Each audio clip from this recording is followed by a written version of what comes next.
las arterias y venas que se encuentran dando irrigación o drenando lo que sería la pared torácica, la glándula mamaria y un poco de lo que sería anatomía de superficie.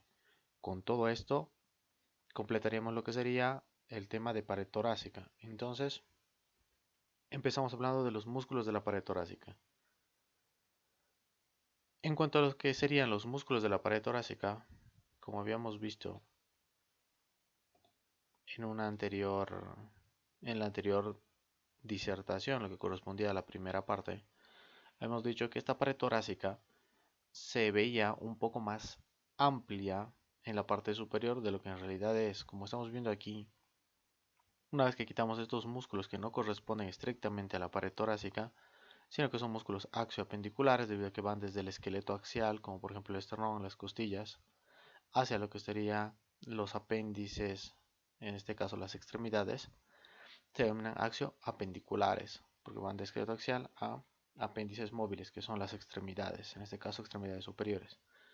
Entonces, una vez que quitamos estos músculos, que en realidad no son músculos de la pared torácica como tal, si bien sí están localizados a este nivel, no se los considera como músculos intrínsecos o propios de la pared torácica porque tienen funciones principalmente relacionadas con lo que serían las extremidades superiores. Por eso la estructura que habíamos visto de lo que corresponde a la pared torácica y la cavidad torácica en realidad es parecida a un cono que tiene una punta un poco más delgada como estamos viendo aquí y una base un poco más ancha que sería la parte inferior, todo esto de acá. Sin embargo, cuando estamos estudiando el cadáver o estamos viendo a un paciente, vamos a encontrar que estos músculos están encima de lo que sería la pared del tórax, van a contribuir a lo que sería la anatomía de superficie, nos van a brindar datos importantes como puntos de referencia para hacer determinadas inspecciones, para realizar determinadas palpaciones y también están relacionados, por ejemplo, este aquí que es el pectoral mayor, con lo que sería la localización de una glándula que tiene funciones reproductivas en la mujer, que sería la glándula mamaria. En los hombres también existe, pero está atrofiada. Hablando estrictamente de los músculos de la pared torácica, vamos a hablar de que hay básicamente dos tipos de músculos. Los músculos intrínsecos, como por ejemplo los intercostales, los subcostales, el serrato posterior superior, serrato posterior inferior, en fin, los que vamos a ir explicando a detalle, que se denominan músculos intrínsecos o propios de la pared torácica porque están relacionados de manera muy íntima, muy cercana a lo que serían las estructuras óseas o cartilaginosas que ya hemos mencionado al hablar de la parte osteoarticular de la pared torácica.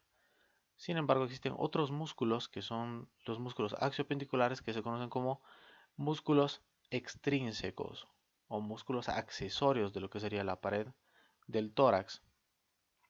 Como hemos dicho, tienen funciones principalmente relacionadas con lo que sería el movimiento de las extremidades superiores. Sin embargo, algunos como este aquí que estamos viendo que es el pectoral mayor, una vez que lo cortamos vemos este que es el pectoral menor, además de lo que serían estos músculos que son los escalenos, que son músculos en realidad cervicales porque van a insertarse en primera y segunda costilla. Y además de esto, este que se ve aquí abajo, que es el músculo serrato anterior, estos cuatro músculos, serrato anterior, pectoral mayor, pectoral menor y escalenos, tienen una función como músculos accesorios de la respiración. Es decir, pueden ayudar a la persona a respirar, principalmente como músculos inspiratorios, cuando la persona tiene algún tipo de dificultad para respirar.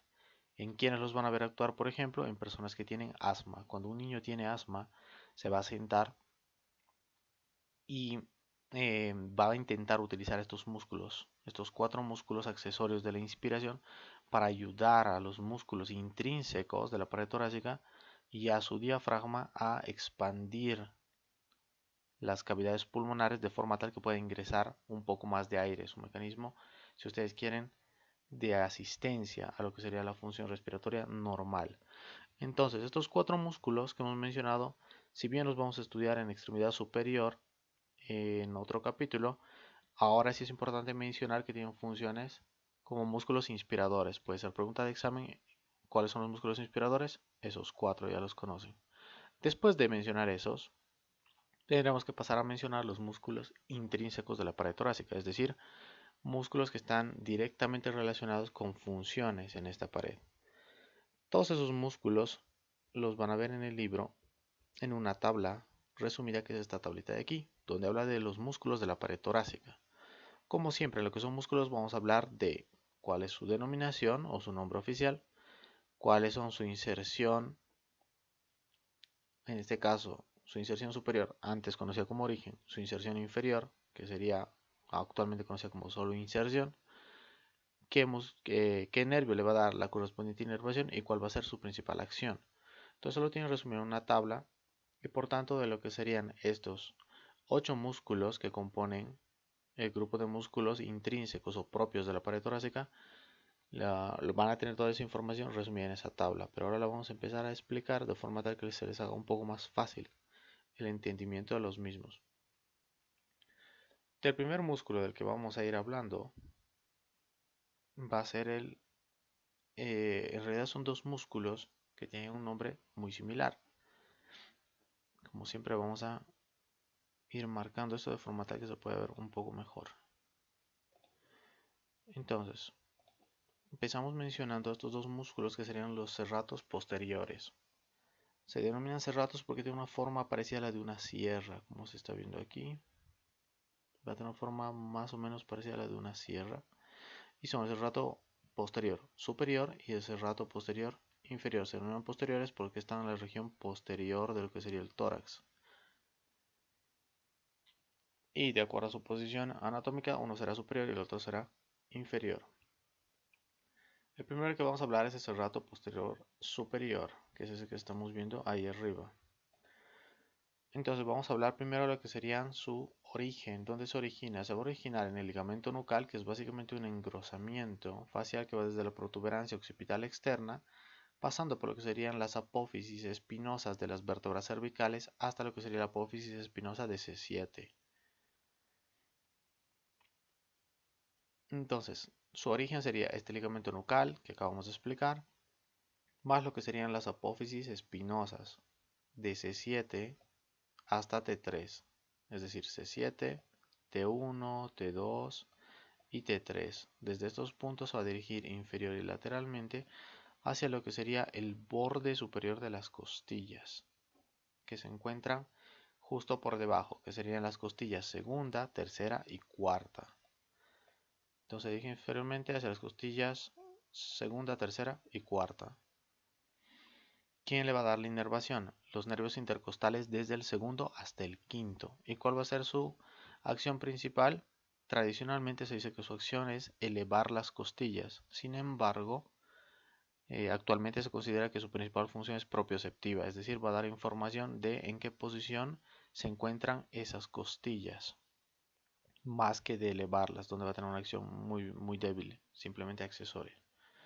El siguiente músculo del cual hablaríamos sería el músculo serrato posterior inferior. Este músculo serrato posterior inferior se va a originar también en apófisis espinosas. En este caso en las apófisis espinosas de T1, que sería la primera, hasta lo que sería L2, es decir, T1, T2, perdón, T11, T12.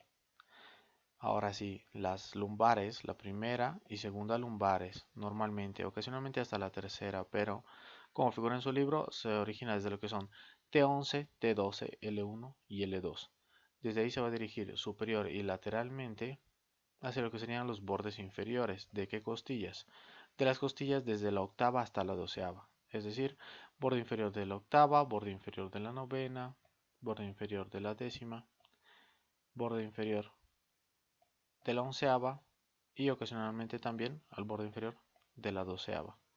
Entonces, como están viendo, esas serían la dirección de sus fibras superior y lateralmente, desde apófisis espinosas de T11 a L2 hacia lo que serían los bordes inferiores de las costillas T8, de las costillas octava a costilla doceava. ¿Quién le va a dar la inervación? La inervación va a venir de lo que serían las ramas anteriores de los nervios espinales, también conocidos como nervios torácicos, desde el noveno hasta el doceavo. Por tanto, ¿quién le da la inervación? Ramas anteriores de los nervios que salen directamente de la médula espinal, que serían de T9 hasta T12. ¿Cuál va a ser su función? Tradicionalmente se decía que su función era descender, lo que correspondía a las costillas más inferiores, que es donde se está insertando. Pero actualmente se ha llegado a la conclusión de que también tiene una función principalmente propioceptiva, como lo que era el serrato posterior superior. Es decir, ambos músculos tienen actualmente una función principalmente propioceptiva, de dar información de dónde se encuentran situadas o posicionadas las costillas en las cuales se inserta, y simplemente la función de elevación o descenso de las costillas es simplemente una función que se le había asignado de forma tradicional. Continuamos ahora con lo que sería el tercer músculo. Este tercer músculo se denomina elevador de las costillas, por tanto ya saben más o menos cuál va a ser su función. Este músculo en realidad son varios músculos. Los vamos a dibujar con un color negro para diferenciar este tercer músculo. Y este tercer músculo o elevador de las costillas va a tener su origen en lo que serían las apófisis transversas, es decir, esas apófisis que se dirigen a cada uno de los lados de lo que es la pared torácica. Desde esas apófisis transversas se van a dirigir inferior y lateralmente hacia la costilla que tienen justo por debajo. Entonces, el origen sería desde lo que serían las apófisis transversas desde C7 hasta lo que serían las apófisis transversas de T11. Es decir, son un montón de músculos que se van a originar en las apófisis transversas. Son por tanto varios músculos o varios filetes musculares que se encuentran por todo lo que sería la columna, desde las apófisis transversas de cada una de esas vértebras hacia la costilla que se encuentra justo por debajo. ¿Qué les va a dar la inervación? Bueno, su inserción va a ser a nivel de las costillas, pero más específicamente en qué parte de las costillas. Va a ser en lo que sería la superficie posterior que se encuentre entre lo que sería el tubérculo de una costilla y su ángulo. Entre esas dos partes se van a ir a insertar. Por tanto, origen, apófisis transversas, desde C7 hasta T11. Las inserciones van a ser en lo que serían las costillas que se encuentran justo por debajo, en el punto en el cual se encuentra entre el tubérculo y el ángulo de esa determinada costilla. ¿Quiénes van a dar la inervación? Los ramos posteriores de los nervios C8 hasta T1, es decir, esos nervios espinales que estaban saliendo se dividen en dos ramas, una anterior y una posterior. Esa rama anterior va a ser la que les va a dar inervación a todos estos, desde C8 hasta el nervio T11. ¿Y cuál es su función? Como su nombre dice, elevador de las costillas, su función es elevar las costillas. Luego pasamos a un grupo de músculos que son los músculos intercostales. Como su nombre dice, van a estar en ese espacio intercostal, es decir, en el espacio entre dos costillas adyacentes. Por tanto, se encuentran ocupando todo este espacio. Están en forma de capas, es decir, vamos a tener un intercostal externo que se encuentra más superficial, un intercostal interno que es un intermedio, es decir, está un poco más profundo, pero no es el más profundo, y luego vamos a tener un intercostal íntimo, que ese sí sería el que se encuentre más profundo o más cerca hacia lo que serían los pulmones, si ustedes quieren. ¿Cómo se van a diferenciar entonces si están en capas y son capas tan delgadas? Por la dirección de las fibras musculares. Vamos a hablar del primero, que sería el intercostal externo. Este intercostal externo se va a originar en lo que sería el borde inferior de una costilla, es decir, en toda esta superficie, y se va a ir a insertar en lo que sería el borde superior de las costillas adyacentes, describiendo un trayecto más o menos oblicuo en ese sentido, como están viendo, de superior a inferior, y al principio de medial hacia lateral, y en la parte de adelante de lateral a medial. Por tanto, tiene esa dirección, más o menos sus fibras musculares. Entonces, este intercostal externo va a estar inervado por los nervios intercostales de cada uno de esos espacios. Por tanto, los músculos intercostales externos del tercer espacio intercostal estarán inervados por el tercer nervio intercostal, los del cuarto espacio intercostal por lo que sería el cuarto nervio, y así sucesivamente. Entonces no requiere mayor memorización. Lo mismo va a pasar con los otros músculos que serían los músculos intercostales internos. Los vamos a dibujar en color rojo para que se pueda entender un poco mejor. Estos músculos intercostales internos se van a encontrar un poco más profundos, como hemos dicho, es decir, tendríamos que quitar todos estos para encontrar los músculos intercostales internos. Van a tener una dirección completamente inversa, si ustedes quieren, a lo que tenían el músculo intercostal externo y sus fibras. Por lo tanto, van a tener esa dirección. Los orígenes son los mismos, el borde de una costilla que se encuentra arriba con lo que sería el borde superior de la costilla que se encuentra justo debajo, es decir, van a cubrir todo lo que es el espacio intercostal. Entonces, ambos intercostales externos que los tienen en negro, intercostales internos que los estamos viendo en rojo y son un poco más profundos, va a tener como origen lo que sería el borde superior de una costilla y como inserción el borde inferior de una costilla. Ambos van a tener la misma inervación, es decir, van a estar inervados por lo que sería un nervio intercostal que esté recorriendo ese espacio intercostal. Lo que va a ser diferente van a ser las acciones. En lo que serían los intercostales externos, que estamos viendo con color negro, su principal función va a ser elevar las costillas durante la inspiración forzada. Por tanto, este intercostal externo lo que hace es elevar las costillas. Solamente cuando necesitamos inspirar forzadamente, por ejemplo, cuando nos hace falta aire al hacer alguna actividad física. En el caso de los intercostales externos, vamos a ver que estos intercostales externos van a tener una acción opuesta dependiendo de cuál de sus porciones o cuál de las partes de este músculo intercostal esté actuando. En cuanto sea este músculo intercostal interno, su porción interósea, es decir, la que se encuentra entre dos costillas o dos huesos costales, básicamente las costillas como tales, su función va a ser la misma que lo que correspondería a una acción accesoria, es decir, van a hacer algo parecido a lo que hacen los intercostales externos, pero su porción interósea va a ser una acción opuesta, es decir, como sus fibras son en sentido diferente de lo que son los intercostales externos, en este caso van a actuar principalmente descendiendo estas costillas. ¿Durante qué parte entonces de la respiración? Van a descender esas costillas durante la expiración forzada. Por ejemplo, cuando nosotros queremos soplar un globo. Cuando nosotros queremos inflar un globo, vamos a utilizar los intercostales internos. Pero ¿en qué parte? La porción interósea, es decir, la parte que se está uniendo a las costillas como tal. En la parte de delante va a tener también una porción que se llama porción intercondral, debido a que está entre cartílagos, de ahí su denominación. Esta porción intercondral, entonces, que se ve más aquí, va a tener una acción opuesta a lo que sería su porción interósea, es decir, en este caso van a elevar las costillas, por tanto van a actuar conjuntamente con los intercostales externos. Entonces, ¿cuál es la función del intercostal externo? Elevar las costillas durante la inspiración forzada, cuando nos falta aire. ¿Cuál es la función del intercostal interno? Este músculo intercostal interno va a actuar, depende de cuál de sus partes o porciones actúe.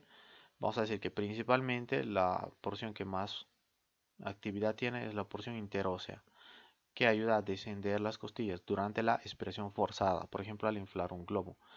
La porción que se conoce como porción intercondral tiene una acción secundaria de ayuda a lo que sería el intercostal externo, es decir, va a ayudar a elevar las costillas durante la expiración forzada. Por tanto, el intercostal interno tiene ambas funciones. Desciende las costillas si es su porción interósea o eleva las costillas si es su porción intercondral. Existe además un tercer músculo intercostal que se conoce como intercostal íntimo.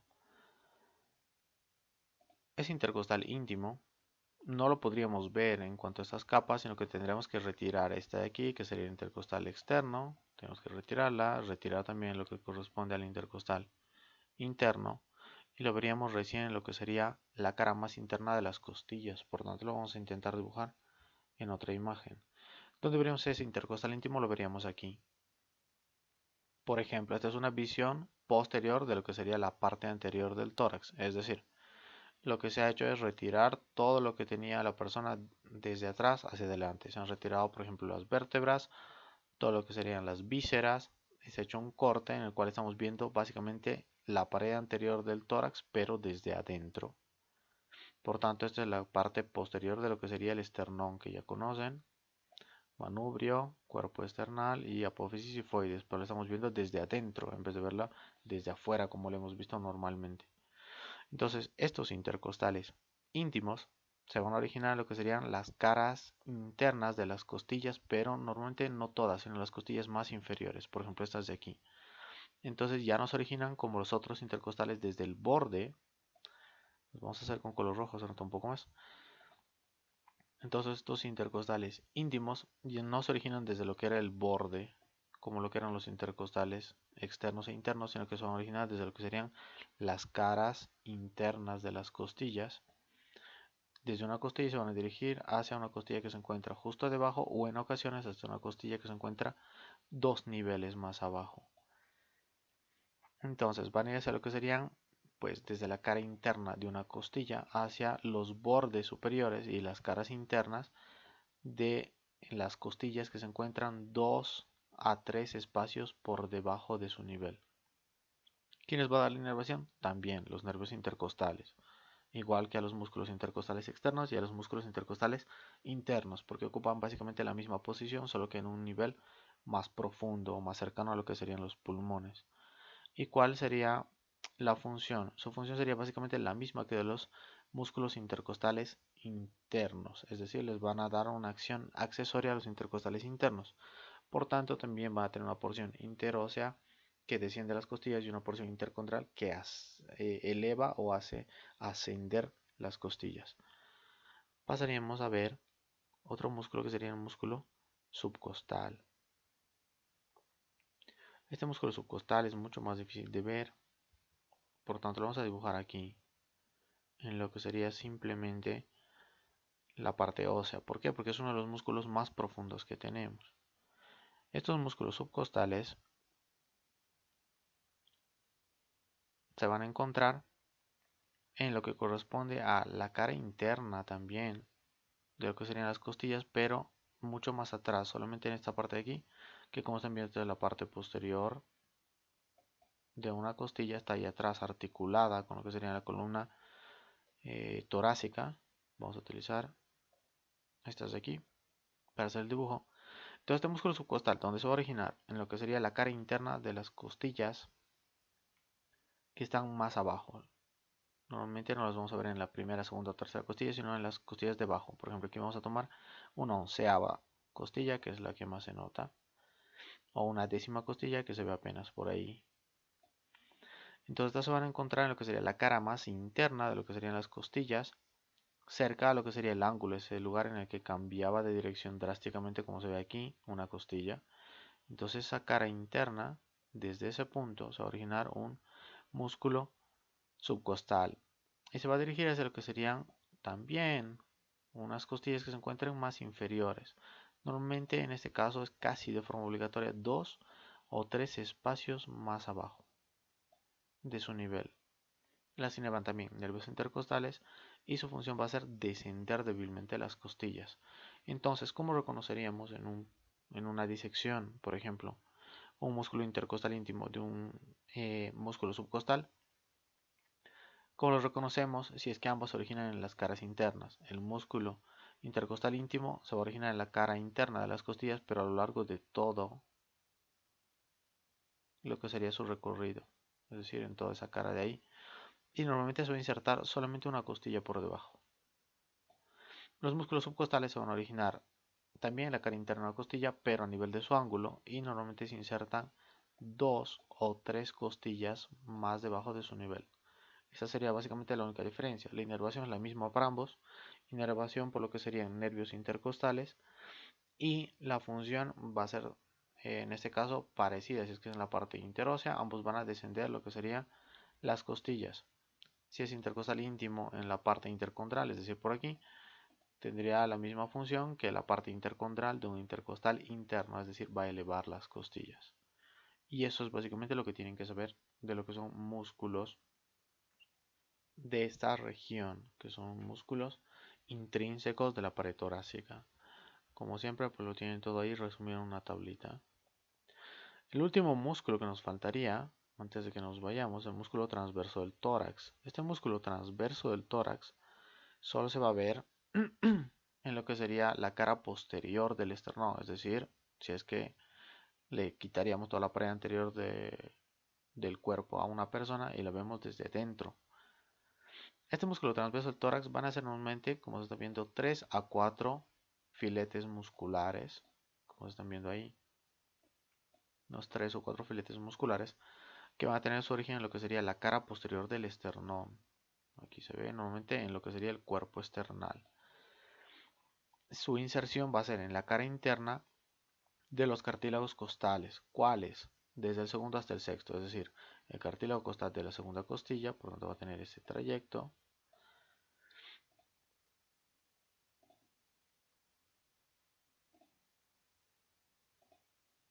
Entonces se va a originar en lo que sería la cara interna del esternón y se van a ir insertando en lo que serían los cartílagos costales del segundo, tercera, cuarta, quinta y a veces también la sexta costillas. Entonces van a ser unos músculos que son también delgados, laminares, parecidos a los intercostales, cuya función va a ser descender débilmente estas costillas, especialmente los que están más arriba, es decir, estos primeros 2 o 3 filetes musculares. Además de eso, van a servir para proteger, si ustedes quieren, lo que serían los vasos torácicos internos, arteria y vena torácicas internas, antes conocidas como mamarias internas, y los van a separar de lo que sería la cavidad pleural. Como ven ahí, el vaso se está viendo a este nivel, pero cuando pasa por lo que sería el músculo transverso del tórax, queda protegido por ese, es decir, queda revestido, si ustedes quieren, por ese en su cara más interna o su cara más profunda. Bien, esos son entonces los 8 músculos intrínsecos de la pared torácica que tienen que saber. Los serratos posteriores. Superior, serrato posterior inferior, que ya hemos visto. Músculo elevador de las costillas, como hemos visto son varios filetes musculares, muy largo, en todo lo que serían orígenes e inserciones. Luego tendríamos el grupo de los intercostales, que serían intercostales externos, esos de ahí, intercostales internos. El intercostal íntimo, que hemos visto que era el más profundo, lo habíamos dibujado aquí, yendo desde una costilla a una costilla que está justo por debajo. Luego tenemos también lo que era el subcostal, que lo habíamos dibujado aquí. Se diferenciaba del íntimo porque desciende 2 a 3 niveles. El intercostal íntimo normalmente es solo un nivelcito. Y luego tendríamos el músculo transverso del tórax, que sería el último del cual hemos hablado, que se encontraba en cara posterior del esternón.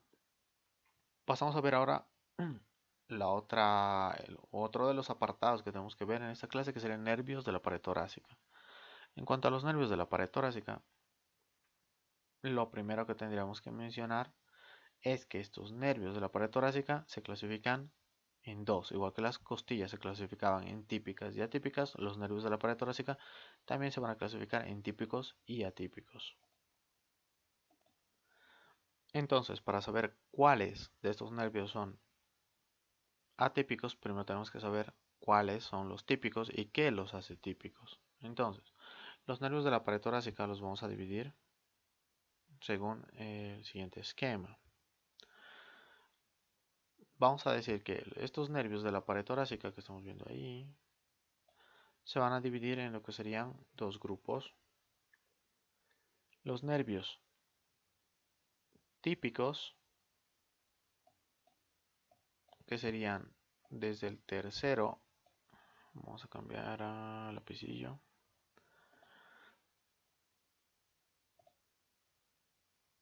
bien, entonces vamos a dividirlo en dos grupos. Los atípicos, vamos a poner la letra A, y los típicos. Los nervios típicos de la pared torácica van a ser desde el tercero hasta el sexto nervio intercostales. Es lo primero que tienen que saber y tienen que quedarles muy claro. Nervios típicos del tercero al sexto. ¿Qué los va a hacer típicos? Los va a hacer típicos que tienen 5 ramas.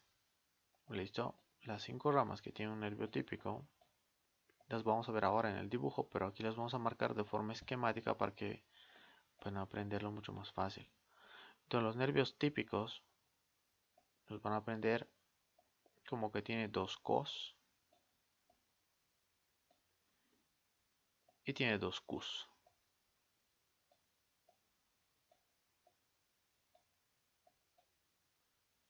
Y además va a tener una rama mu. Entonces, de sus 5 ramas, la primera y la segunda empiezan con co. ¿Cuáles serían? Van a ser su ramo comunicante y su ramo colaterales. Entonces tiene las dos primeras ramas son una rama comunicante y una rama colateral. Ambos empiezan con co, por tanto, co. Las siguientes dos ramas que tienen estos nervios son cus, es decir, la cutánea lateral, ambas son cutáneas. Entonces vamos a tener las líneas cutáneas, la rama cutánea, una es lateral y otra rama cutánea es la cutánea anterior.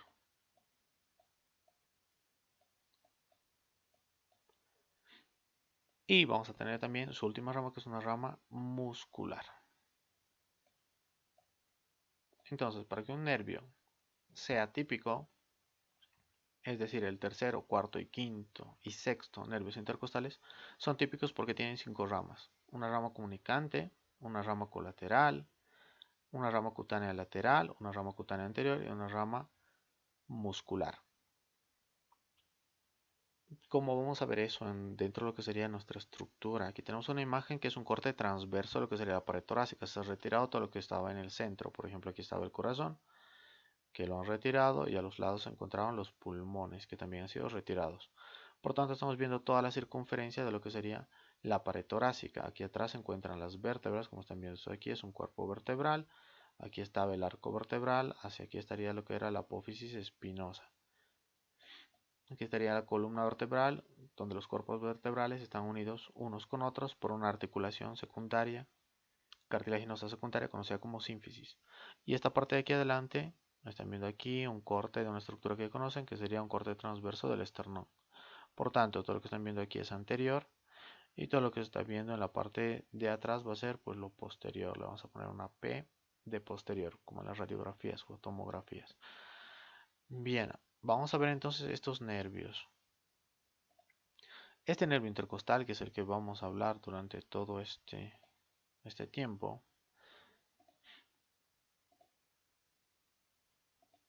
lo vamos a dibujar con color negro porque creo que es el que se va a notar un poco más. Bien, cuando vemos la médula espinal que se encuentra aquí en color amarillo, como están viendo ahí, de esta médula espinal que se encuentra al centro de lo que sería el agujero vertebral, va a salir los nervios espinales. Lo hemos visto en el capítulo 1. Como estos nervios espinales están saliendo de la región torácica, se van a denominar nervios torácicos o nervios espinales torácicos. Ni bien salga uno de estos nervios, se va a transformar en... A ver, vamos a cambiar a pluma a ver si se ve un poco mejor. Bien, ni bien salga cada uno de estos nervios, por un lado lo que sería la columna, se va a dividir en dos ramas. Una rama posterior, que como están viendo va a ir destinada a músculos de la espalda o músculos del dorso, y una rama anterior que se va a transformar en el nervio intercostal. Entonces ahora, ¿cuál de las ramas nos interesa? La rama anterior de un nervio espinal torácico, que se va a denominar nervio intercostal. Este nervio intercostal que lo están viendo ahí en negro, va a tener un trayecto por el cual va a girar o va a ir por todo esto que es la pared torácica y va a llegar hacia la región anterior. Como están viendo, hace todo el círculo, toda la circunferencia. Vamos a intentar ponerle con el resaltador, de forma tal que se note más. Entonces esta rama anterior, también conocida como nervio intercostal, va a hacer toda esta curva y va a llegar hasta esa región anterior. Entonces, eso que ven en negro sería básicamente lo correspondiente a un nervio intercostal. Este nervio intercostal va a tener, como hemos dicho, 5 ramas y es un nervio típico. ¿Cuáles van a ser esas 5 ramas? como hemos hablado, hemos dicho que va a tener dos cosas. La primera cosa es una rama comunicante. ¿Comunicante con quién? Con lo que sería el tronco simpático. Por tanto, esta es la primera rama. Su segunda rama es una rama colateral, más o menos a nivel de lo que sería la línea axilar media, es decir, la parte media de lo que sería el tronco, una línea que más o menos dividiría en partes iguales lo que quede hacia atrás y lo que quede hacia adelante de la persona. Más o menos un plano frontal que divida en dos mitades, anterior y posterior más o menos iguales. A ese nivel va a dar su segunda rama, que sería la rama colateral. Esa rama colateral va a ir también en esa misma dirección que va el nervio intercostal, pero como vamos a ver, esta va a ir adyacente a lo que sería la costilla que se encuentra por arriba, ese nervio intercostal principal, y su rama colateral va a ir justo por encima de la costilla que se encuentra debajo. Es decir, como van a cubrir estos dos nervios, lo que serían las regiones intercostales, vamos a tener así. El primer nervio intercostal, que sería el nervio intercostal principal,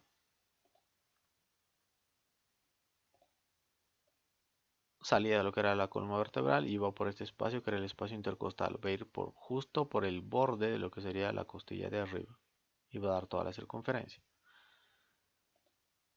Habíamos hablado de lo que era su segunda rama o la segunda rama que tiene un nervio típico. Esa segunda rama era una comunicante anterior que sale ni bien está empezando a ir por su trayecto hacia lo que sería el tronco simpático, es decir, una cadena de ganglios que tienen funciones del sistema nervioso simpático. Su segunda rama se conoce como rama colateral, es decir, va a haber aquí una división y que va a ir por lo que sería el borde superior de la costilla que se encuentra debajo. Como estamos viendo, es un nervio mucho más delgado, es simplemente un nervio que sirve de ayuda para dar inervación a todo lo que se encuentra en ese espacio intercostal. Esa es nuestra segunda rama.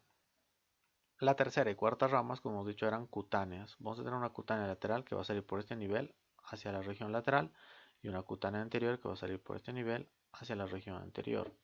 Eso las vamos a ver en nuestra imagen esquemática que estábamos viendo aquí.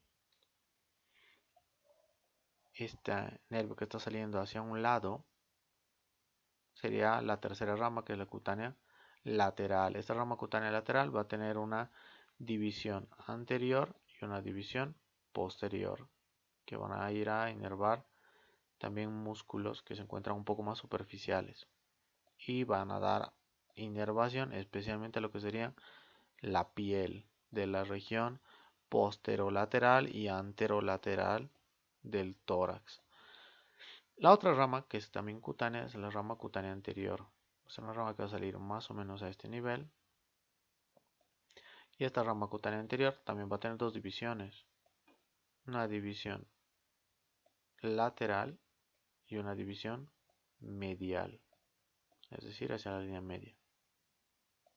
Entonces, esta también va a dar inervación principalmente sensitiva a todo lo que sería la región anterior del tórax.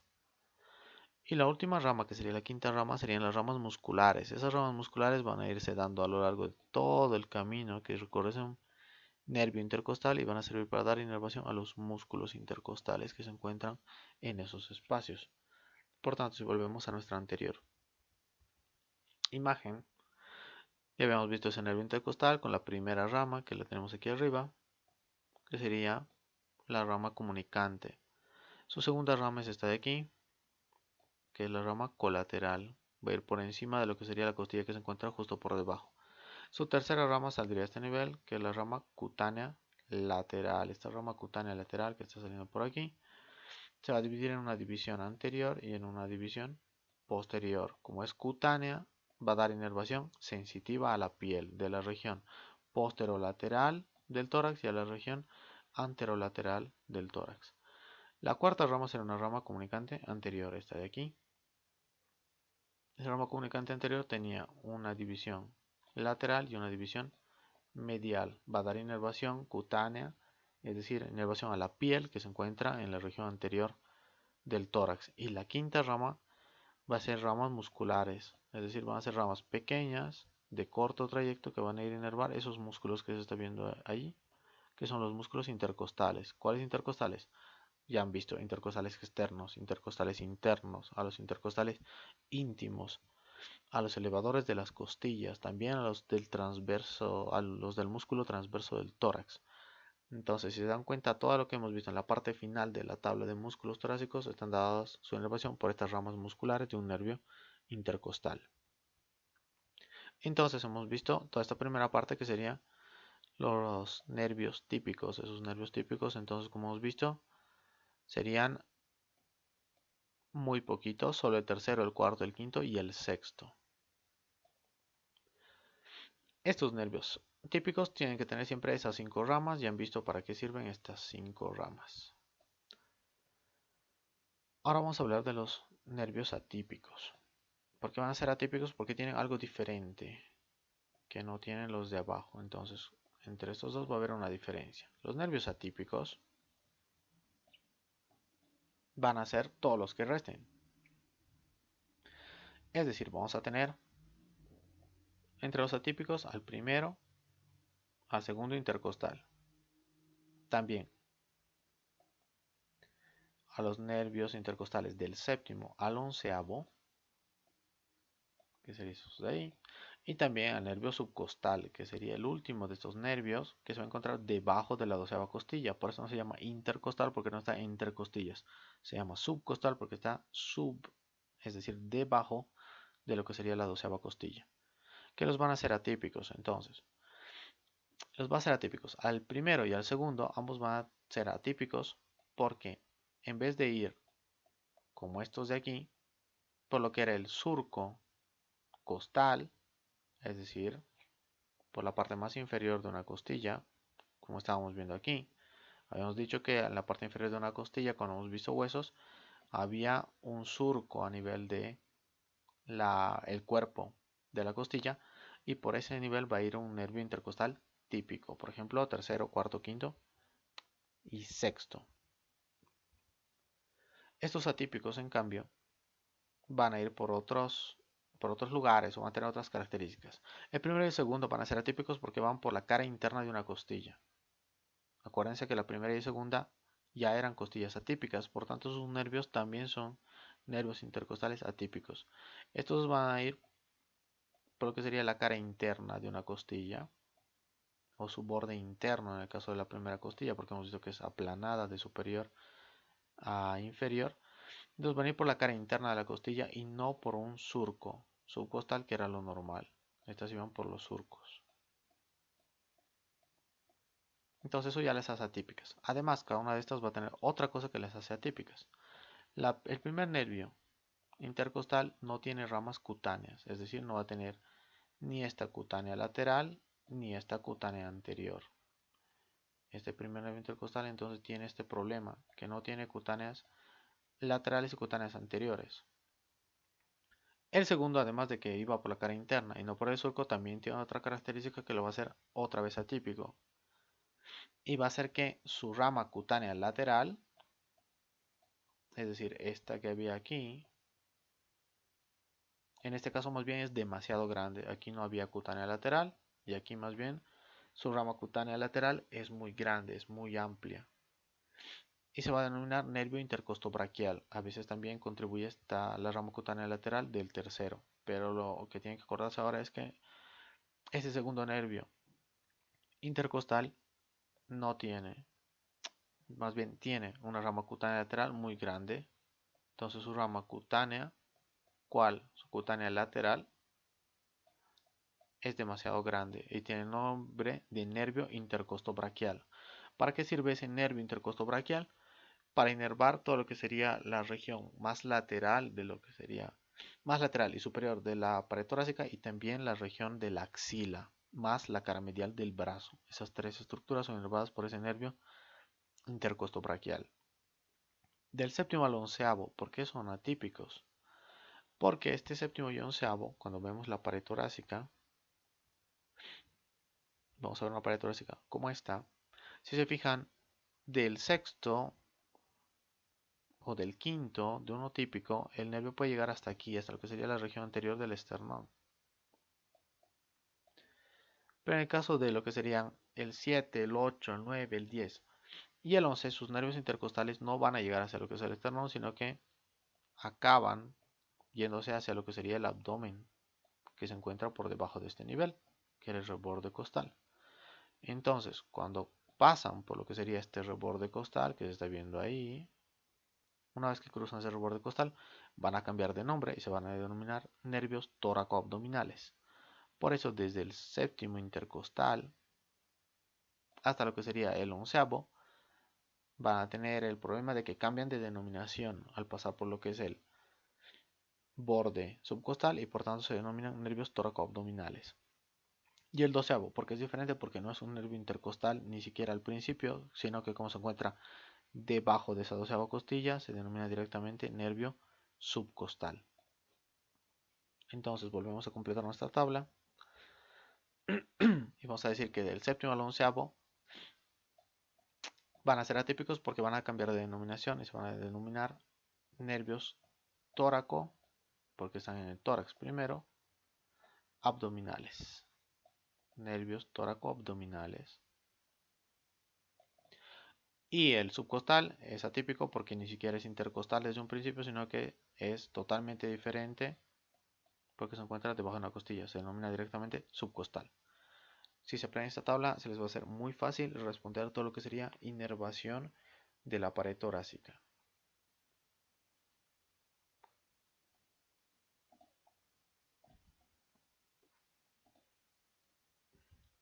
Bien, eso sería lo más importante de lo que corresponde a la parte de inervación. Como estamos viendo, por un espacio intercostal, aquí están viendo todo lo que corresponde a la columna vertebral con los cuerpos vertebrales y aquí las costillas.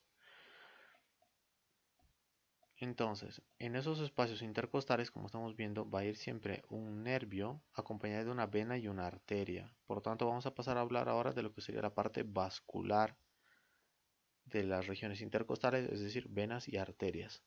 Fíjense que siempre van en ese orden. A veces se preguntan los exámenes. La regla para aprenderse eso es denominarla como van. Es decir, en un espacio intercostal, como están viendo, debajo de la costilla, a través de lo que sería el surco costal, siempre van a ir una vena, una arteria y un nervio. Por tanto, van. Más superior a vena, después viene la arteria y la que está más debajo es el nervio. ¿Eso sirve para qué? Para hacer, por ejemplo, los bloqueos nerviosos. Cuando quieres dar anestesia a un paciente para que no sienta, por ejemplo, una fractura costal, tienes que hacer la inyección de lo que sería el anestésico un poco más debajo de lo que sería el borde costal. Y así tienes la certeza de que no vas a lesionar ni vasos ni venosos ni vasos arteriales. Hablamos entonces ahora de lo que serían los que acompañan hacia el nervio intercostal, que son las arterias y las venas. Antes de pasar, la inervación de lo que sería la piel, como están viendo en la región torácica, es muy sencilla de aprenderse.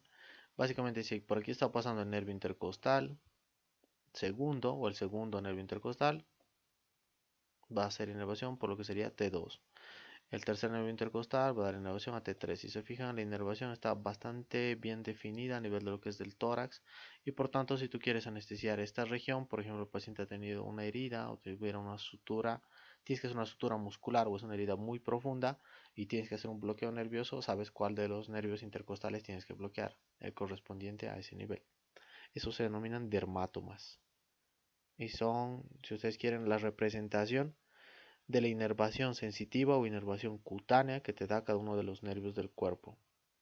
En la parte del tórax es muy fácil, son lineales todos, de acuerdo al nervio intercostal que les da la correspondiente inervación. Vamos a hablar ahora de lo que serían las arterias de la pared torácica. Las arterias de la pared torácica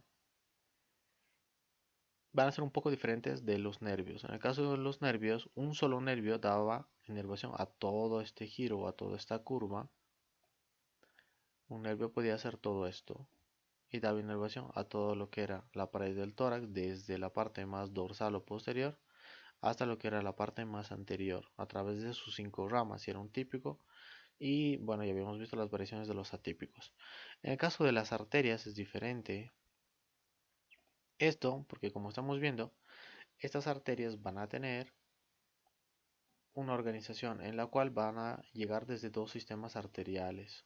Esos dos sistemas arteriales van a ser uno que viene de atrás, que viene de todo esto, que es la arteria aorta, que es la arteria más grande del cuerpo. En este caso sería la aorta en su porción torácica. Y otra parte que va a venir desde adelante, desde un sistema que viene de la subclavia, a través de esta arteria que aquí está en el corte transverso, por eso no se ve tan bien, pero bueno, son las arterias largas, que ya las habíamos mencionado al hablar de los músculos, que son las arterias torácicas internas, antes conocidas como arterias mamarias internas. Entonces, desde estos dos sistemas van a salir lo que serían las arterias intercostales. Por tanto, la que sale de atrás de la aorta va a ser la arteria intercostal posterior, y es esa que se ve hasta que va a llegar más o menos hasta lo que sería la línea axilar anterior, entre la línea axilar anterior y la línea medioclavicular, es decir, más o menos hasta este nivel. Vamos a poner una línea de visión negra. Bien, este sería más o menos el nivel o la línea que va a marcar la separación entre todo el territorio que es inervado hacia atrás de esa línea, por lo que sería la única arteria intercostal posterior que va a salir a cada nivel, es decir, vamos a tener una arteria intercostal posterior 1, la segunda arteria intercostal posterior, la tercera arteria intercostal posterior y así una por cada espacio intercostal. Y en la parte anterior, es decir, todo este territorio que queda por aquí, va a estar inervado por lo que serían dos arterias intercostales anteriores. Una ver justo por debajo de una costilla y la otra ver justo por encima de la costilla que se encuentra debajo. Por tanto, hay dos arterias intercostales anteriores por cada espacio intercostal y hay una sola arteria intercostal posterior por cada espacio intercostal. ¿Qué más tienen de diferente? Las intercostales posteriores tienen su origen en la aorta y son mucho más grandes, dan una irrigación, como se está viendo, a una mayor cantidad de territorio.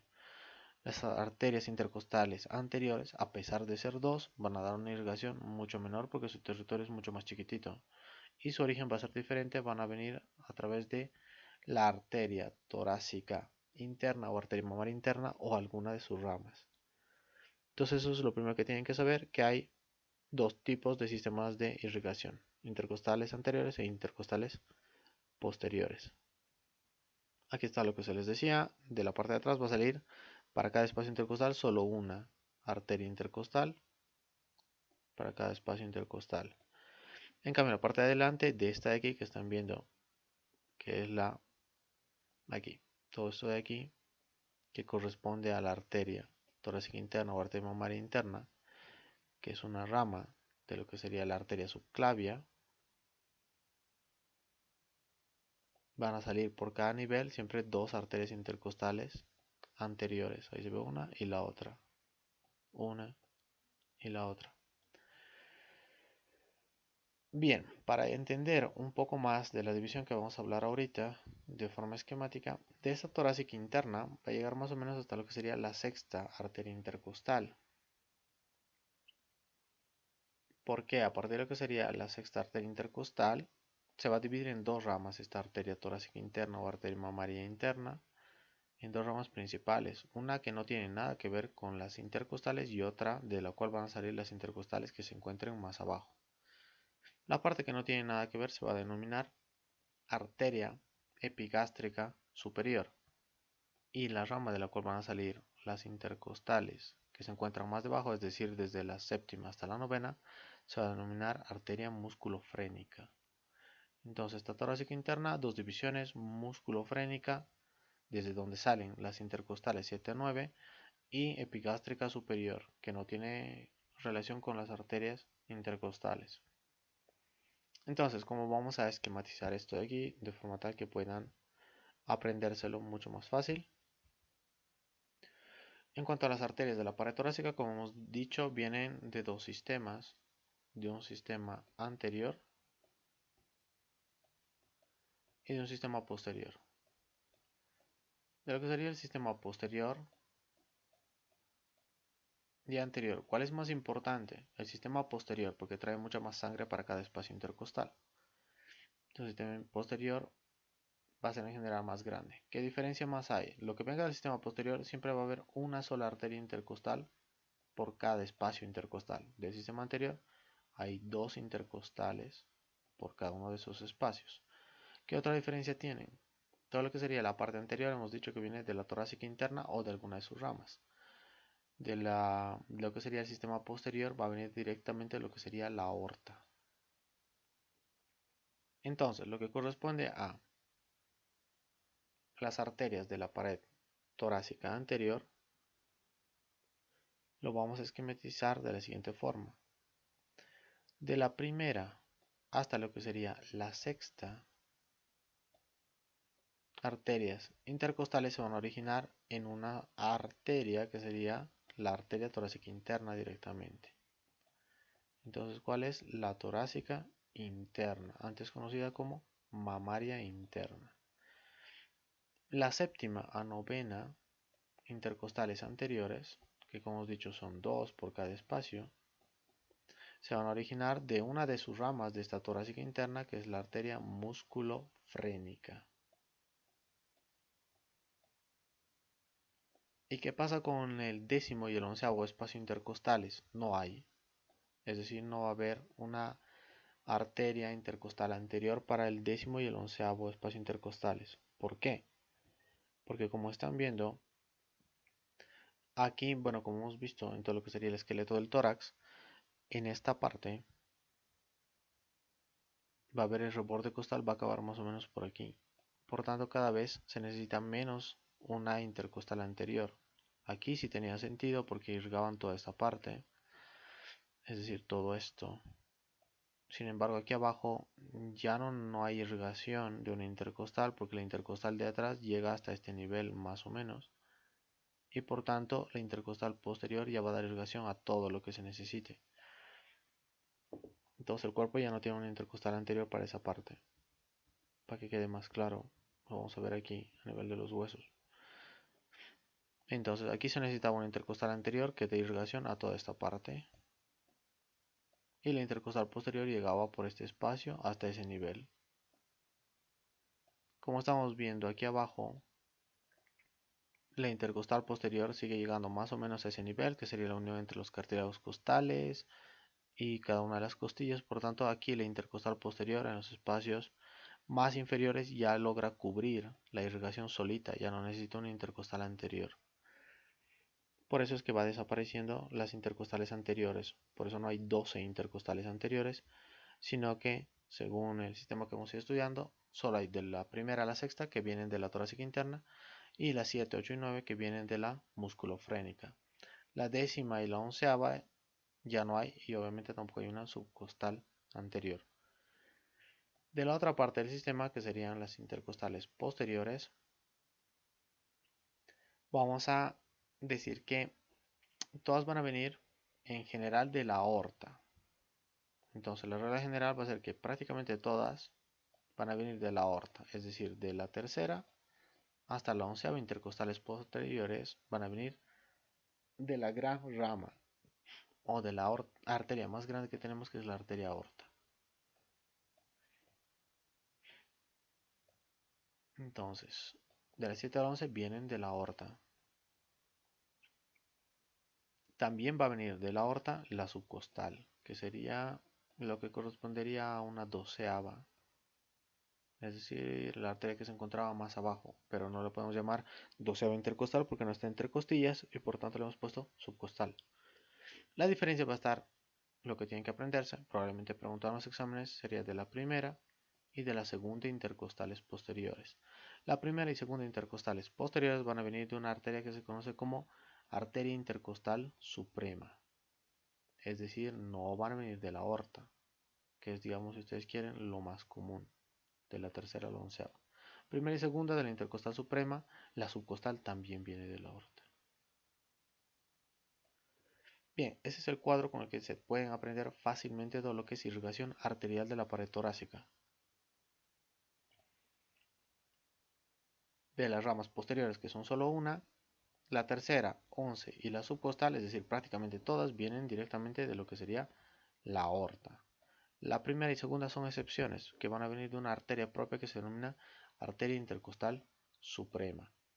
De la parte anterior, las intercostales anteriores siempre van a ser 2 por cada espacio intercostal, como estamos viendo aquí. Del primer al sexto espacio intercostales van a venir de la torácica interna, y del séptimo al noveno espacio intercostales van a venir de la arteria musculofrénica, que es una de las ramas de la torácica interna. Acuérdense que lo que serían décima, onceava y subcostal ya no hay en la región anterior. Todas estas ya no se necesitaban. Por tanto, la tablita para la región anterior queda ahí. 1 a 6, 7 a 9. Lo tienen resumido en esa tabla que se ve ahí, como siempre en el libro. Pasamos a lo que son venas de la pared torácica. En cuanto a las venas de la pared torácica, va a tener una similitud con lo que son las arterias, porque son las que les acompañan. Y vamos a ver que va a estar organizado de la siguiente forma. Todo lo que corresponde a la parte anterior de las venas, es decir, lo que serían las venas anteriores, las vamos a dibujar en negro. La estructura va a ser la misma que a nivel de las arterias. Por tanto, si saben arterias, van a saber venas. Entonces, vamos a tener que todo lo que son estas venas intercostales que se están viendo por ahí, se están viendo por aquí, estas venas intercostales. Bien, estas de aquí que son las venas intercostales anteriores son exactamente iguales a las arterias intercostales anteriores. Por tanto, si las arterias originaban de una arteria torácica interna, aquí va a haber una vena que tiene el mismo nombre, vena torácica interna. Y tenía dos ramas, que era una musculofrénica y una epigástrica superior. Las venas tienen lo mismo, esta vena torácica interna, que va a dar irrigación a todo lo que es, perdón, drenaje venoso a todo lo que es la parte anterior del tórax, va a estar dividido en, de la misma forma. Vamos a tener, por tanto, que de la primera a la sexta venas, que son dos por cada espacio, se van a originar de la torácica interna, y las 7, 8 y 9 se van a originar de lo que sería la vena musculofrénica, como se está viendo ahí. Por tanto, cuando estemos haciendo esta parte que es de las venas de la pared torácica, nuestro esquemita va a ser más o menos el mismo al de las arterias. Vamos a tener una región anterior, es decir, las intercostales, venas intercostales anteriores y las venas intercostales posteriores. Va a pasar lo mismo que en las arterias. Las venas intercostales anteriores van a ser igual que las arterias, 2 por cada espacio. Y cuando hablemos de lo que serían venas intercostales posteriores, vamos a tener solamente una por cada espacio. Por tanto, toda esta parte de aquí que se está viendo en la parte inicial de esta división esquemática que estamos haciendo es igual que en arterias. Siempre anteriores hay 2 y posteriores solo hay una. Toda la parte anterior es exactamente igual a las arterias. Es decir, vamos a tener que las intercostales de la 1 a la 6 van a venir de una vena que sería la vena torácica interna. Por tanto, es igual a las arterias, y las 7 a la 9 van a venir de la musculofrénica. En este caso no va a ser arteria musculofrénica porque estamos hablando de venas, por tanto va a ser de la vena musculofrénica. Por tanto, si saben todo lo que era arterias, también saben la parte anterior de venas. Décima no hay, como hemos dicho, onceava no hay y tampoco hay subcostal. Por tanto, todo eso que estamos viendo ahí es exactamente igual a lo que eran las arterias.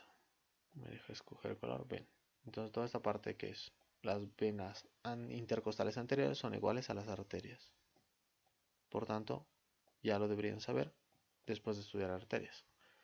Lo que sí nos interesaría serían las intercostales posteriores. Las venas intercostales posteriores van a tener una división que es la que se está viendo aquí.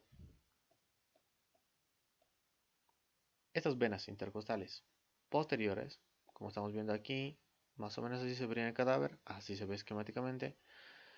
En lo que sería el cadáver lo verían así, es decir, en la pared posterior, adyacente a lo que sería la columna vertebral. Aquí se ve la parte más posterior de las costillas, donde estaba lo que era su cabeza, su cuello, su tubérculo.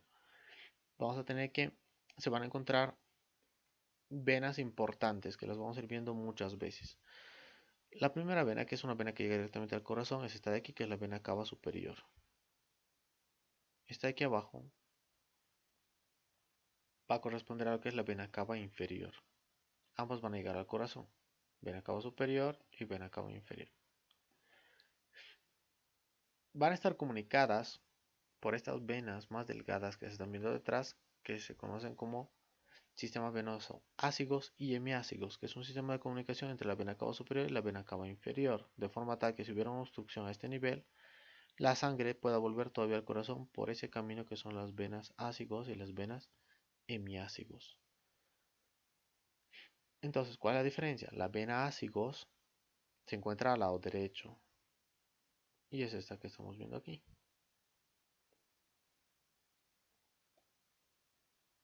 La vena hemiácigos va a ser esta que estamos viendo aquí.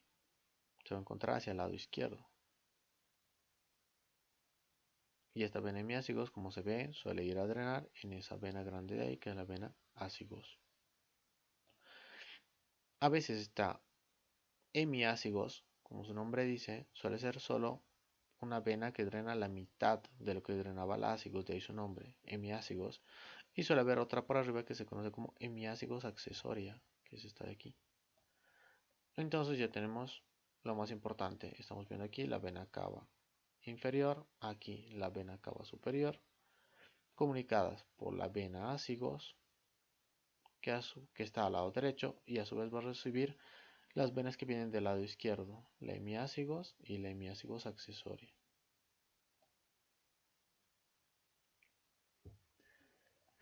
Bien, ahora vamos a pasar a lo que sería lo más bonito, lo más interesante, que es aprenderse dónde deberá drenar cada una de esas venas intercostales. En cuanto a lo que serían las venas intercostales, entonces, vamos a ver que estas venas intercostales posteriores van a tener un trayecto más o menos parecido. Las primeras venas intercostales posteriores van a ir a drenar, como se está viendo aquí, directamente en el lado derecho, en la vena cava superior. En el lado izquierdo, esta primera intercostal va a ir a drenar en lo que es el tronco venoso brachiocefálico. Entonces, si ustedes quieren, para simplificarlo, las primeras venas intercostales van a ir a drenar a lo que serían los troncos venosos brachiocefálicos. A veces la derecha puede ir directamente a la vena cava superior, pero en general, como regla general, las dos primeras venas intercostales posteriores son iguales. Van a ir a drenar en los troncos venosos brachiocefálicos, que son estas estructuras de aquí, que se forman por la unión de lo que sería la yugular interna y la subclavia.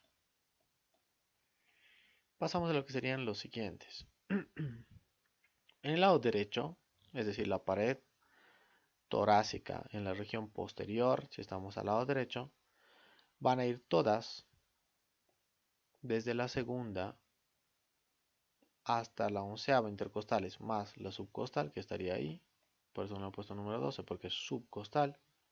Todas esas van a ir a drenar, como están viendo, directamente en la ácigos. Por tanto, el lado derecho está bastante fácil.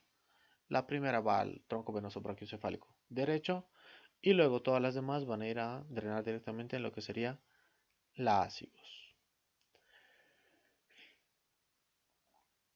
La diferencia sería que segunda, tercera y cuarta, en vez de ir a drenar como una sola venita independiente, como aquí, se van a juntar primero esta segunda, esta tercera y esta cuarta intercostales, se juntan para formar una vena que se conoce como con el nombre de lo que sería vena intercostal suprema.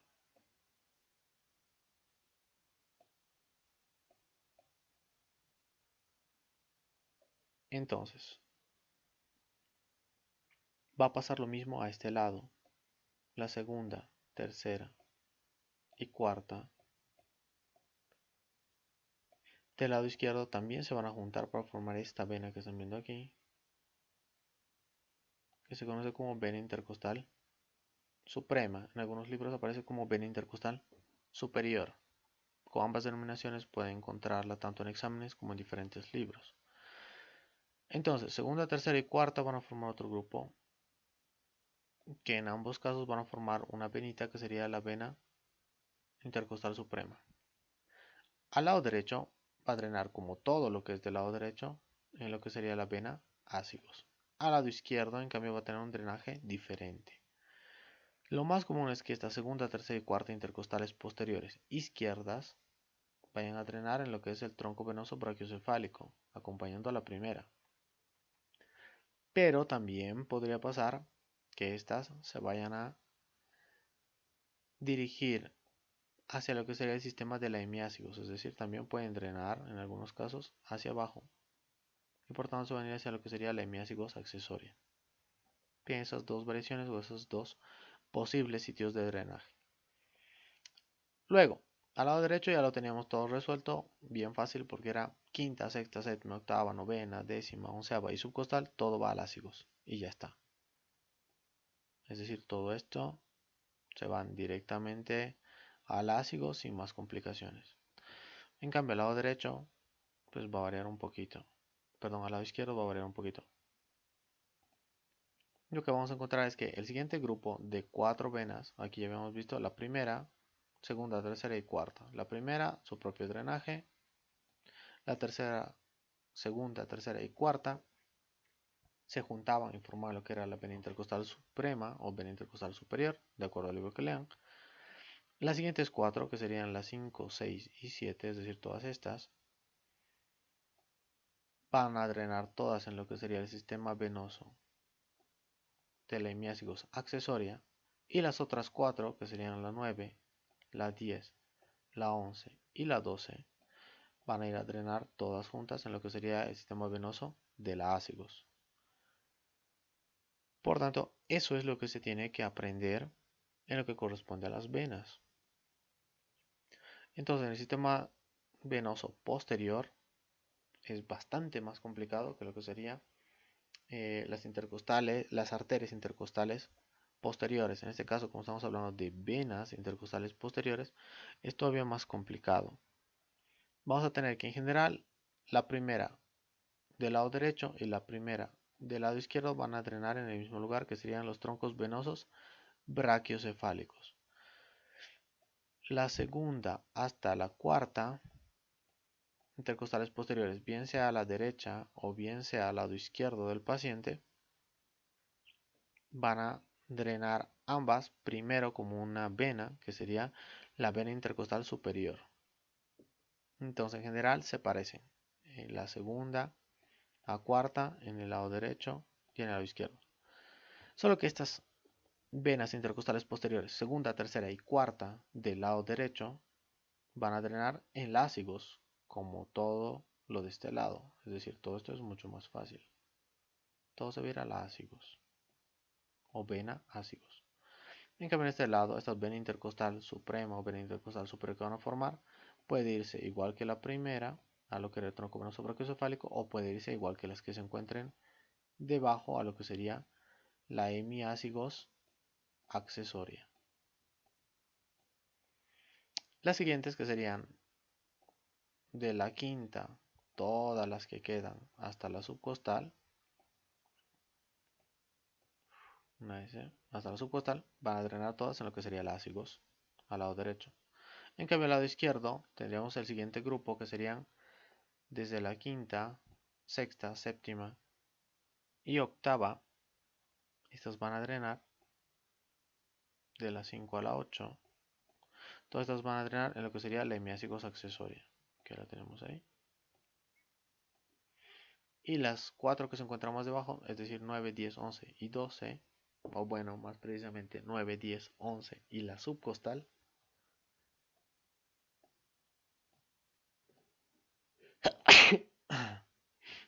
bien,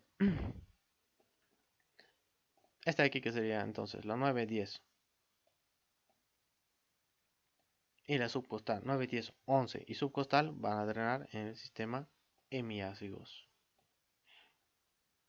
Todo eso lo van a ver mucho más fácil aquí en el dibujito.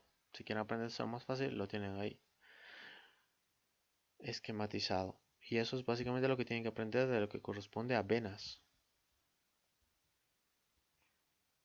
Pasamos a lo último que sería la glándula mamaria. Entonces, hablando de lo que serían las mamas, vamos a hablar de que estas mamas se van a encontrar tanto en mujeres como en hombres. En el caso de los hombres, sin embargo, van a ser unas estructuras rudimentarias, atrofiadas. En el caso de las mujeres, van a ser una estructura accesoria de lo que sería la reproducción. ¿Dónde se van a encontrar localizadas? En la pared anterior del tórax. Se van a encontrar en lo que sería el tejido celular subcutáneo, es decir, profundo a lo que sería la piel y superficial a lo que sería esta fascia de revestimiento de los músculos. ¿De qué músculos? El músculo pectoral mayor y el serrato anterior. Cuando hablamos de lo que sería la glándula mamaria femenina, que es la que nos interesa, vamos a decir que tiene una estructura más o menos circunferencial, excepto en esta parte en la cual se va a denominar proceso axilar como cola de la mama o también conocida como proceso de Spence. Como hemos dicho, se va a encontrar superficial a lo que sería la fascia profunda que cubre los músculos. Si retiráramos esto, veríamos esa fascia que está recubriendo esos músculos y se conoce como lecho de la mama. Los 2/3 superiores corresponden a lo que sería la fascia de revestimiento del pectoral mayor. El tercio inferior corresponde a lo que sería la fascia de revestimiento de lo que sería el músculo serrato anterior.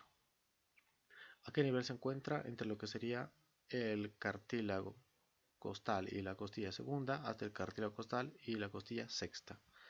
En lo que sería la línea paraesternal medialmente y lateralmente lo que sería la línea axilar anterior. Detrás o profunda de lo que sería esta glándula mamaria encontraríamos un espacio que se conoce como espacio retromamario. En este lugar va a tener la característica de que el tejido conectivo es menos denso y por tanto puede ser un lugar para que se acumule sangre o también es un lugar en el cual se colocan los implantes mamarios. ¿Qué más hay que mencionar? Dentro de lo que sería su estructura, vamos a ir viendo que está formada por básicamente dos partes, que serían el parénquima y el estroma. Antes de empezar a hablar de eso a detalle, vamos a hablar de estos que son los ligamentos suspensorios. Estos ligamentos suspensorios van a ser estructuras fibroelásticas que van a servir para sostener a la mama en su posición. Están especialmente desarrollados en lo que sería la parte superior de la mama y se denominan ligamentos suspensorios o también conocidos como ligamentos de Cooper. ¿De qué va a depender el tamaño de una mama? Depende principalmente de lo que sería la dieta como un aspecto más importante, la genética de la persona, la herencia y también si ha habido lactancia o no en esa mama. En cuanto a la estructura, vamos a ver que, como hemos dicho, tenía dos partes. El parénquima, que es la parte funcional de esta glándula, es decir, lo que va a producir la leche, y el estroma, que sería la parte de sostén. En cuanto a lo que es el estroma, vamos a ver que estos ligamentos suspensorios y ligamentos de Cooper son las estructuras más importantes y mantienen a lo que sería la glándula mamaria en su posición. Y también vamos a ver otros aspectos del estroma que serían estos lobulillos de grasa que, como vemos, están en todas partes. La parte del parénquima va a corresponder a lo que sería la parte funcional. Vamos a decir que todo lo que serían estas glándulas mamarias son glándulas sudoríparas modificadas. Vamos a ver que existen normalmente 15 a 20 lobulillos de una glándula mamaria. Aquí vemos la glándula mamaria no lactante y aquí la glándula mamaria de una mujer que está dando lactancia. Van a estar estos lóbulos de la glándula mamaria hipertrofiados en forma de racimo. Desde aquí la leche producida o formada se va a formar por lo que serían los conductos lactótrofos o conductos galactótrofos en dirección hacia lo que sería la región de la areola. Aquí se va a encontrar una dilatación en cada uno de estos conductos galactótrofos, que son los senos galactótrofos. Después de que se reúne aquí la leche, esta es expulsada durante el proceso de la lactación a través de las aperturas a nivel del pezón, que son aproximadamente unas 20 aperturas.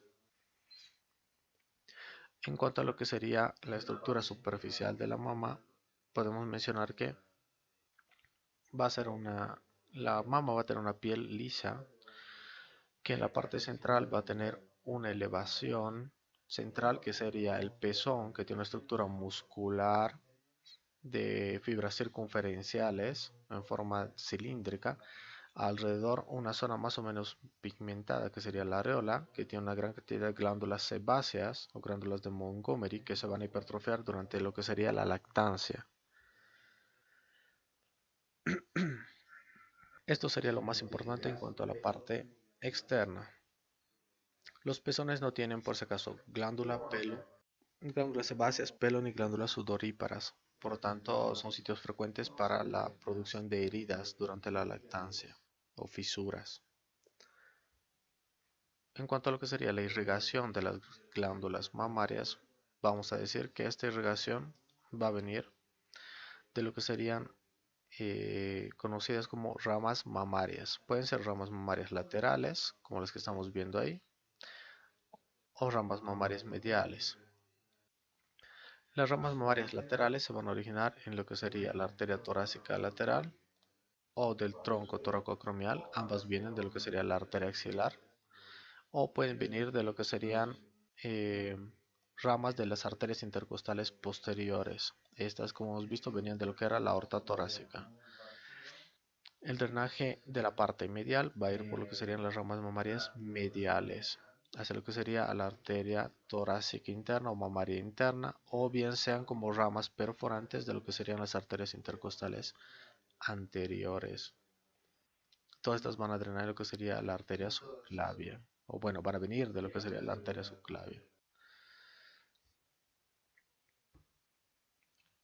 El drenaje venoso de las mamas es muy parecido. Vamos a tener también venas mamarias laterales, o vamos a tener también venas mamarias mediales.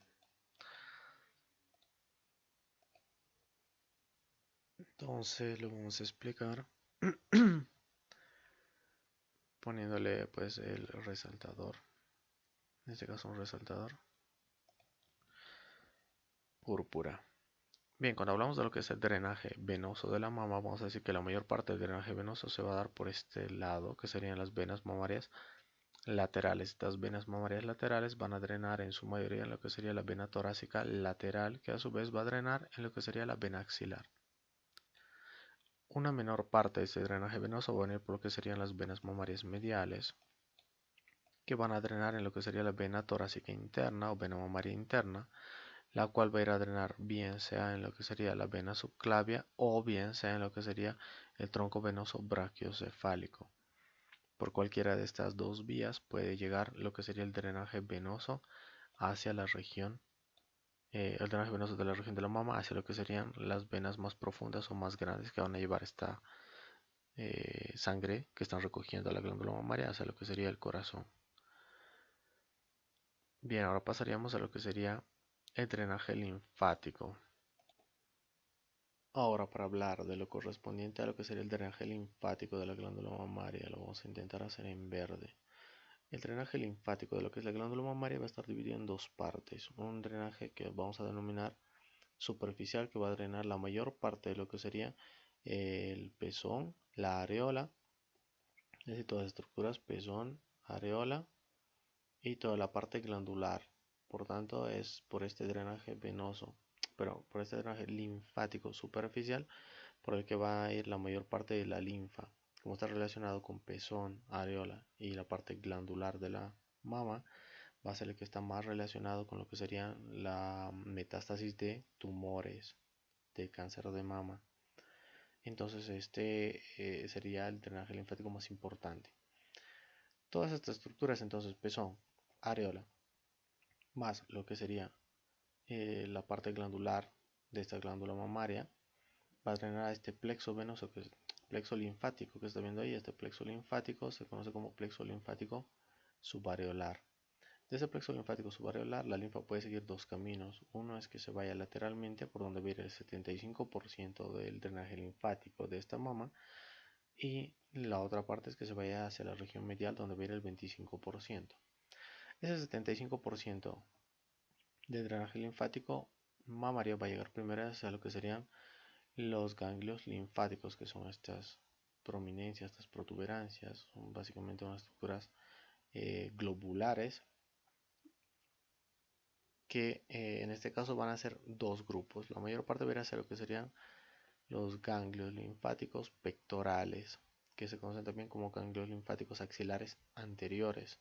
Y una pequeña parte va a ir a los ganglios linfáticos interpectorales, que se encuentran entre pectoral mayor y pectoral menor, como se está viendo. Desde ahí van a ir hacia lo que serían los ganglios linfáticos axilares centrales, y desde ahí hacia lo que serían los ganglios linfáticos axilares apicales. Una vez que pasen por todos estos niveles de ganglios, desde los pectorales o ganglios linfáticos axilares anteriores a los ganglios linfáticos axilares centrales y luego a los ganglios linfáticos axilares apicales, van a pasar a ser lo que serían los ganglios linfáticos subclavios. Y desde ahí por lo que sería el tronco linfático subclavio van a pasar a ser lo que sería el conducto linfático derecho, por donde van a ingresar a lo que sería la circulación venosa. Ese sería el camino que, por ejemplo, seguiría una célula cancerígena que se localiza en alguna parte de la mama, es decir, un cáncer de mama. Cuando empieza a hacer metástasis lo hace principalmente por vía linfática, por este camino, y entonces seguiría en la mayor parte de los casos esa vía a través de los diferentes ganglios, como estoy mencionando, para llegar a lo que sería la circulación. Una vez en la circulación va a hacer metástasis a cualquier parte del cuerpo, pero lo va a hacer principalmente a lo que serían regiones más irrigadas como cerebro, pulmones. El 25% restante hemos dicho que se venía hacia la parte medial, pero hacia lo que serían los ganglios linfáticos conocidos como torácicos internos. Estos ganglios linfáticos torácicos internos van a drenar también hacia lo que sería un tronco linfático, en este caso el tronco linfático broncomediastínico, que luego se une a ese tronco linfático que venía de este otro lado, que era el tronco linfático subclavio, y al tronco linfático que venía de la cabeza, trayendo la linfa de la cabeza, que es el tronco linfático yugular, y todos esos tres juntos formaban lo que se conoce como conducto linfático derecho, que es el conducto por el cual va a desembocar todo lo que sería la linfa que viene de la cabeza, por el tronco linfático yugular, que venga de la extremidad superior y de la mayor parte de la glándula mamaria, a través de lo que sería el tronco linfático subclavio, y que venga también de lo que serían las partes internas del tórax como vísceras, que vamos a ver más adelante, y de la parte más medial de la mama, que llegan a través de lo que sería el tronco linfático broncomediastínico derecho. Al lado izquierdo, el drenaje linfático superficial, que es el que hemos estado viendo, y de la parte glandular de la mama, va a ser exactamente igual, solo que lo que se conoce aquí como conducto linfático derecho, al lado izquierdo se va a conocer como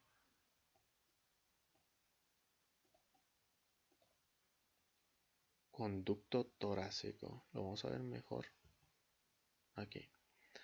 Bien, entonces, repasando eso mismo, pues habíamos visto que todo lo que era el drenaje linfático del pezón y la areola, más la mayor parte de lo que eran las porciones glandulares, es decir, las que van a producir la leche, el parénquima de lo que sería la glándula mamaria, va a ir a drenar todo ese plexo linfático que se ve ahí, que es el plexo linfático subareolar.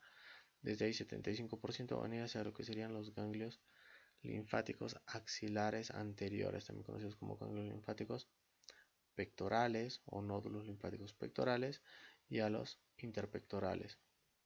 Desde aquí va a pasar hacia lo que serían los ganglios linfáticos o nódulos linfáticos centrales, que también van a recibir lo que serían los ganglios linfáticos humerales o laterales y los ganglios linfáticos subescapulares o posteriores.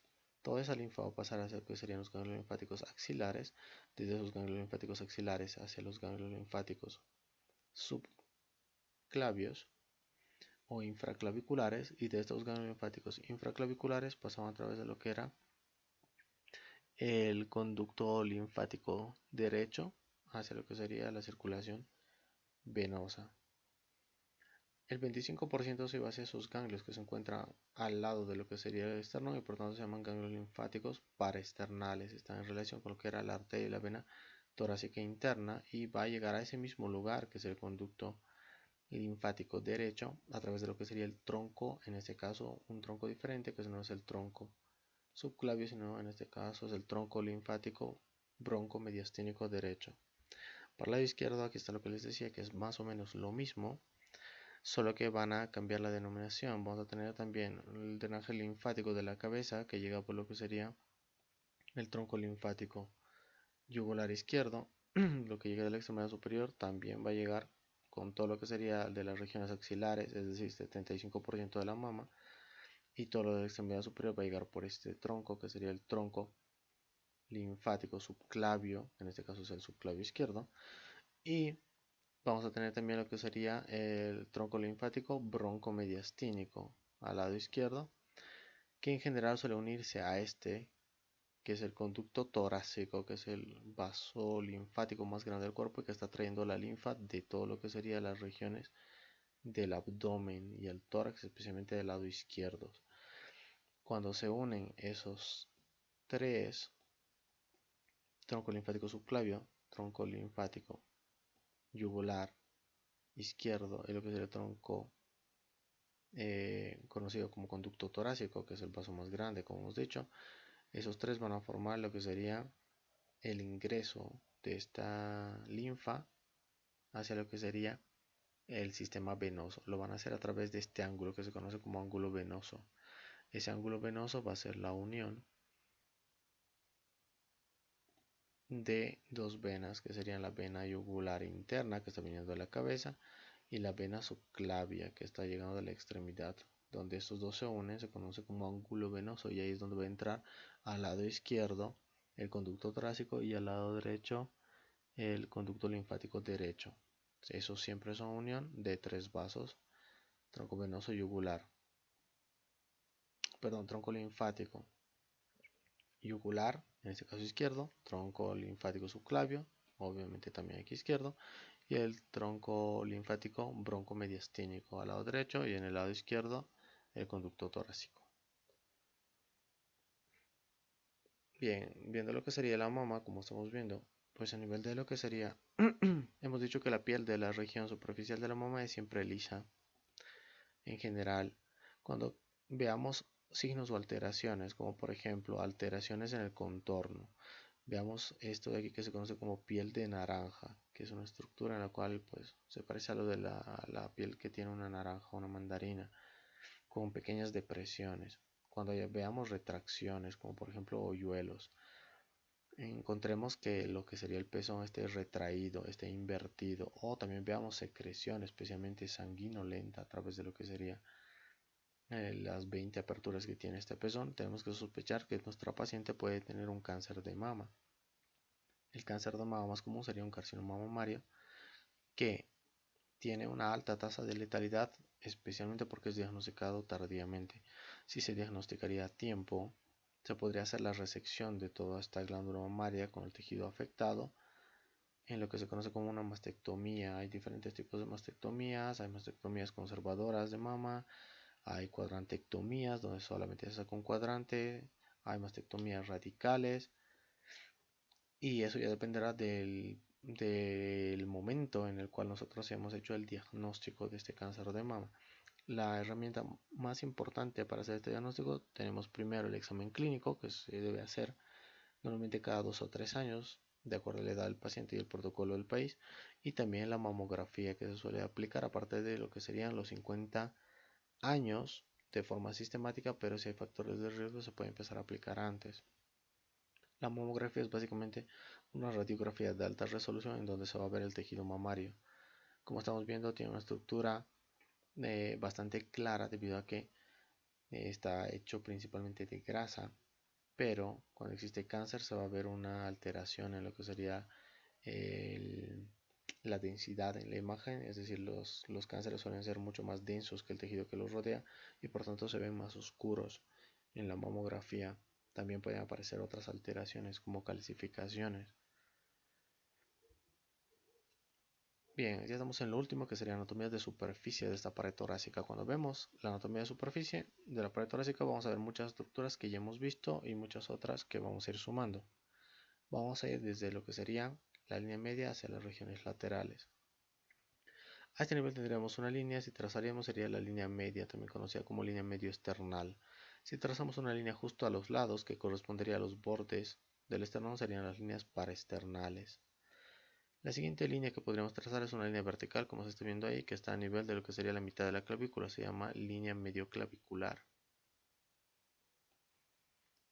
Luego tendríamos más hacia los lados, este de aquí que sería la línea axilar anterior, que corresponde al borde anterior, la línea axilar media, que está justo en la parte media de la axila, y la línea axilar posterior, que va a representar lo que sería la parte más posterior o el borde posterior de lo que sería la axila.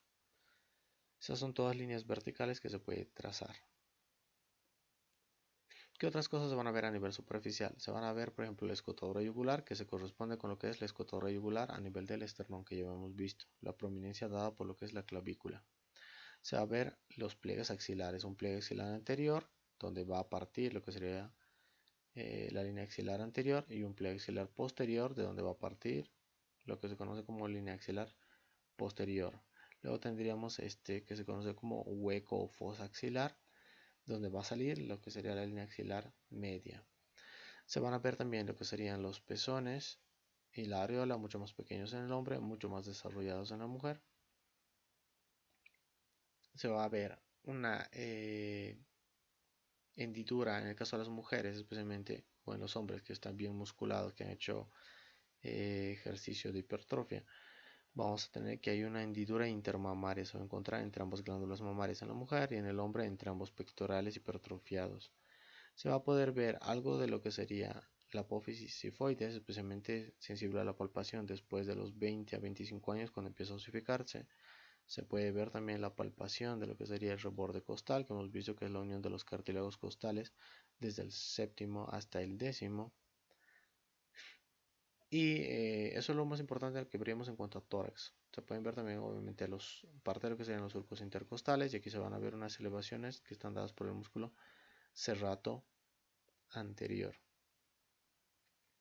Las líneas que habíamos hablado las vemos aquí, línea axilar, perdón, la línea media, también conocida como línea medio esternal, las líneas medioclaviculares, aquí faltaría una, la línea paraesternal, y en la región de la axila tenemos una línea axilar anterior, una línea axilar media y una línea axilar posterior, que se ve mucho mejor en este gráfico. En la parte de atrás, que en realidad corresponde a dorso, pero podemos ir adelantando, tendríamos la primera prominencia, la prominencia más grande que se siente en la parte más inferior del cuello, donde está comenzando la espalda, sería la apófisis espinosa de C7. También se le conoce a esa vértebra como vértebra prominente, debido a que su apófisis espinosa es la que más hace prominencia hacia la región de la espalda. Luego vamos a tener una línea media posterior, también conocida como línea medio espinosa, debido a que está en relación a las apófisis espinosas. Y a los lados también vamos a tener las líneas escapulares relacionadas con el borde medial de las escápulas a ambos lados. ¿Qué más se puede ver? Lo que habíamos dicho, ¿no? La fosa axilar. Se encontraban las elevaciones o digitaciones de lo que sería el serrato anterior, especialmente desarrollado en boxeadores, debido a que es un músculo que está relacionado con algunos de los movimientos que utilizan los boxeadores. Se van a ver también lo que serían las costillas y los surcos intercostales, dependiendo del grado de tejido adiposo que tenga una persona. Y de ahí, después de lo que sería el reborde costal, vamos a ver que la continuación de los músculos intercostales externos van a ser los músculos oblicuos externos del abdomen. La continuación de los músculos intercostales internos eran los músculos oblicuos internos del abdomen. En cuanto a lo que sería la glándula mamaria como tal, hemos visto una elevación central que sería el pezón. Alrededor de eso va a estar la areola con esas prominencias o elevaciones que cuando se hipertrofian se conocen como glándulas de Montgomery. Aquí se puede ver una alteración que es un pezón supernumerario. A esa condición se la denomina politelia. Se van a encontrar en una línea que va desde lo que sería la glándula mamaria hacia lo que sería más o menos la región inguinal. Puede estar en toda esa línea en diferentes niveles los pezones supernumerarios. debido a que por evolución hemos evolucionado de animales que tienen más de un pezón. Nosotros tenemos simplemente dos pezones y dos glándulas mamarias, pero como habrán visto en otros animales, por ejemplo en los perros o en los gatos, tienen múltiples glándulas mamarias con múltiples pezones para dar lactancia a más de un cachorro. Eso sería pues lo más importante que veríamos en cuanto a la glándula mamaria. Mencionaríamos por último esto de aquí, que es el surco cutáneo inferior, que se suele utilizar para hacer la incisión a este nivel y colocar lo que sería el implante de la prótesis mamaria entre lo que sería la glándula mamaria y la fascia del pectoral mayor en ese espacio que se conoce como lecho del pecho que habíamos mencionado. Esta es la última diapositiva de la que vamos a hablar. Nos va a hablar un poquito de los niveles a los que se encuentran las diferentes estructuras. Ya habíamos mencionado al ver huesos que el ángulo del esternón, también conocido como ángulo de Lewis o ángulo superior del esternón, para diferenciarlo de este que es el ángulo inferior del esternón, se encontraba más o menos a nivel de lo que sería el cuerpo de la vértebra T4. La articulación cifoesternal, donde estaba el ángulo infraesternal, se encuentra más o menos a nivel de lo que sería el cuerpo de la vértebra T9.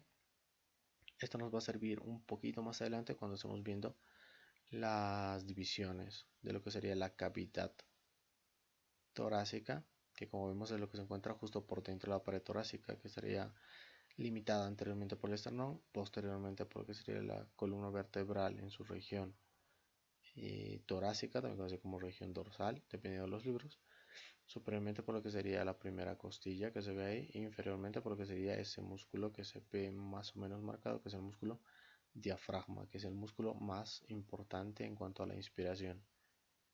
Está inervado por lo que sería el nervio frénico, que tiene sus orígenes en las raíces nerviosas C3, C4 y C5.